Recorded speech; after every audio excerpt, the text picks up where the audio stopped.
Alright, so, hey guys, my name is Hap and this is the T-34-3, since you asked for this one. A while back it was available to get for free as an event tank, and oh boy did it cost me to get this thing. But despite that, I think this is a misunderstood machine that works pretty well and is different enough from the Tech 3 deal, so let's get right into it. The gun, you already know the story by now, is great. The dispersion itself isn't great, but the aim time is awesome and it's so quick that I actually highly recommend taking Supercharge and the refined gun instead of improving the aim time. You won't hardly see a difference. Compared to the Tech 3 T-34-2, the aim time is just about the same, 1.09 versus 1 on the T-34-3. Other than that, you have the exact same stats as the T-34-2, except the heat pen, which is a whopping 270mm on the 34-3. That means that sinking into your premium ammo reservoir is usually worth it, as not penning something with that is really rare. Standard 5 degrees of gun depression, but you already probably suspected that. While the gun doesn't differ much, I believe that the armor and mobility will make it quite clear that the two are different. The armor is a huge upgrade on the 34-3. The 34-2 had terrible hull armor and a great turret. The 34-3 has a, well, still great turret and better hull armor in exchange for something I'm sure you already know. The hull front itself isn't outstanding by any means, it's 160 to 170mm tops, but it is still pretty effective against some tier 7 tanks. Against tier 8s you're gonna be better off using your turret and hull down. While it has two hatches on the top that aren't exactly small, not many people are going to hit those very often. Angling is pretty important on this thing. It's something you may not have been used to with Chinese meds up until this point. Just don't angle out too far, otherwise your side will be a far better target. The mobility was the part that took a fairly large hit, as I am sure many of you have suspected. Well, I'm saying it was a fairly large hit, but in reality the tank itself is still pretty mobile. Same speed limits as the Tech 3 tank, 50 kph forward isn't anything great, but it's more than enough.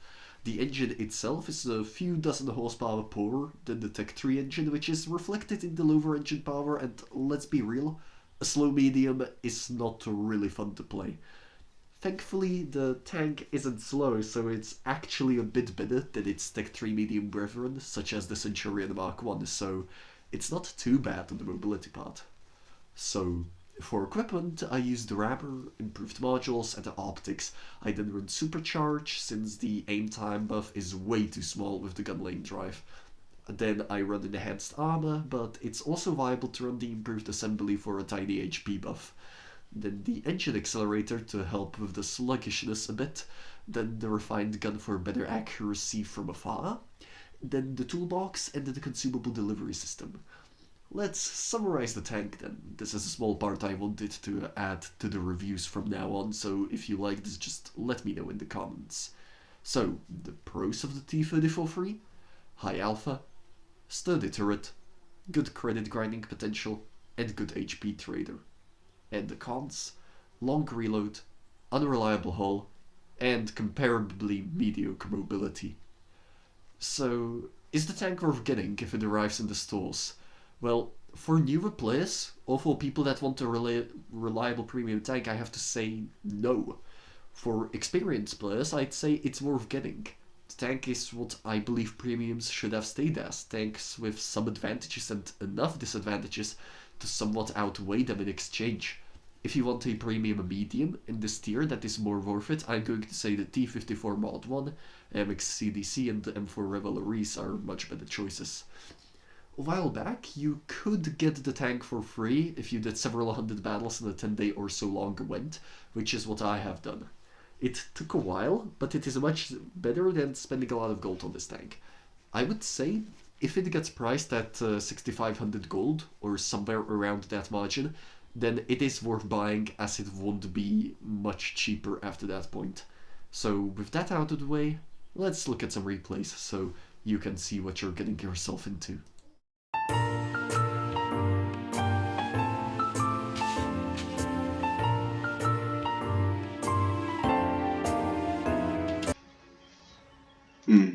Alright then, so the first battle is on Fort of Despair. Sorry if you hear any noises in the background. This is the most quiet room that I could have actually gotten for making this video today. So this is just one of a few battles that I had with my friend when we were platooning, and it turns out it was actually a pretty decent battle, I have to admit. But yeah, the T-34-3, not only it looks great, but it also plays great if you know what you're doing with it. Sometimes I just fool around in it, and that kind of gets reflected on how I perform in it. But hey, that's a completely different kettle of fish that I am not getting into today.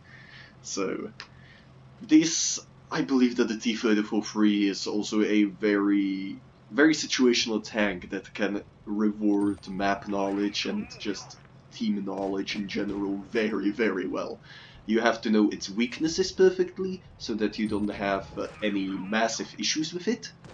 Now, right now, if you notice some frame rate issues, I'm sorry, GeForce Experience reset my settings again for no particular reason, so I am rolling with it. But it is a decently high risk, but also an incredibly high reward tank. It is just mwah. If you just want a tank with with just about the same experience, get the Tech 3 one, find out if you like it, and if you don't, then there is no reason to get the T-34-3.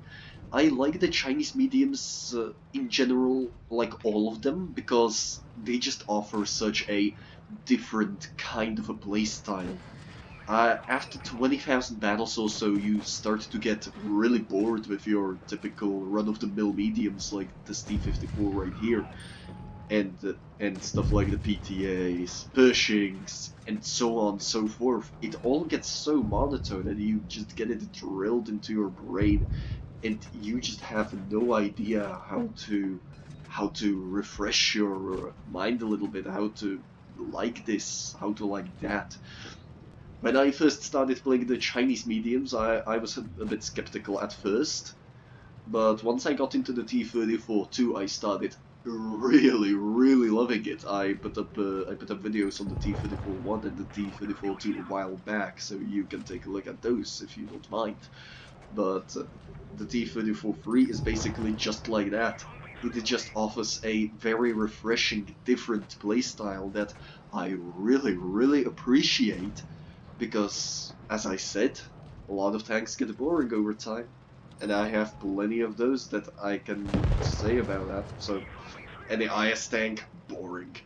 The E50M, STB now even, boring. This thing, come on. I can absolutely clean house in this. I love it so much, as you can probably already hear. But it is pretty harsh to play, so back to the replay. This isn't a really high damage output tank as most Chinese mediums until tier 10 are. This is really the kind of a tank where you want to be an opportunist and where you want to take shots like this.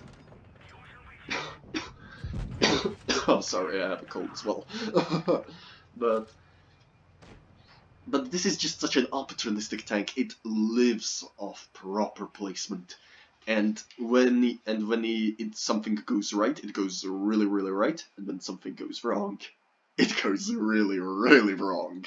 But hey, a lot of credits, a first class somehow as well, only 2600 damage. This isn't the kind of tank you're going to be farming average damage in. My average damage in it is currently around 1700, which isn't great by any means, but it is decent for a tank with a reload like this. I wanna pop that up to 1900 at least.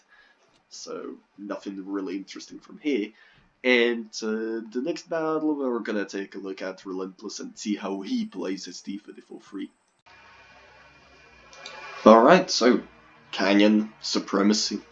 What more could you ask for? Well, you could ask for more gun depression, but Relentless and his platoon mate are both in basically the same type of tank.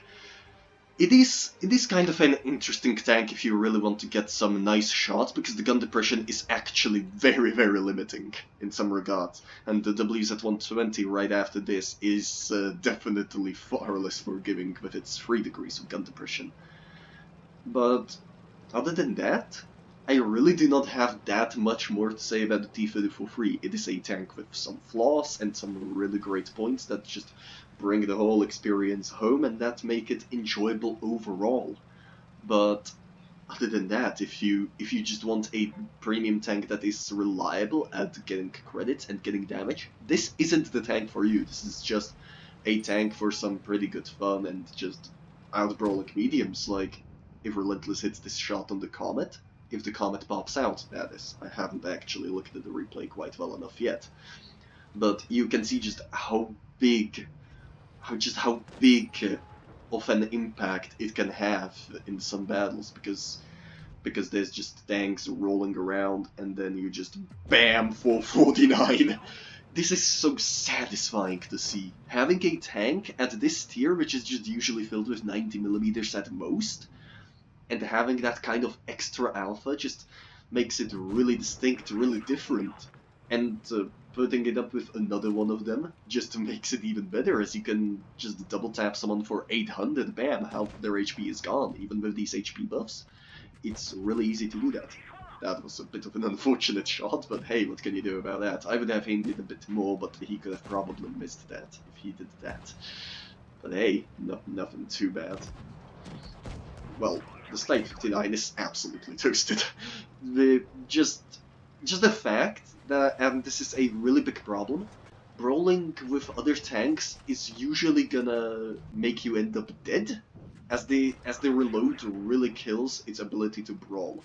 It is absolutely incredible at HP brawling with other mediums, but I highly, highly do not recommend trying to brawl with someone like a Pantera. Because the Pantera may have a full HP clip, and bam, you'll lose 600 HP. Big deal. So, Relentless is already at 2200 damage, and here could be another 400 perhaps, because that's a Comet, and Comets do not exactly have a very powerful armor profile against tier 8s. And aim that in. Nice. Nice. That's 2600. Wonderful.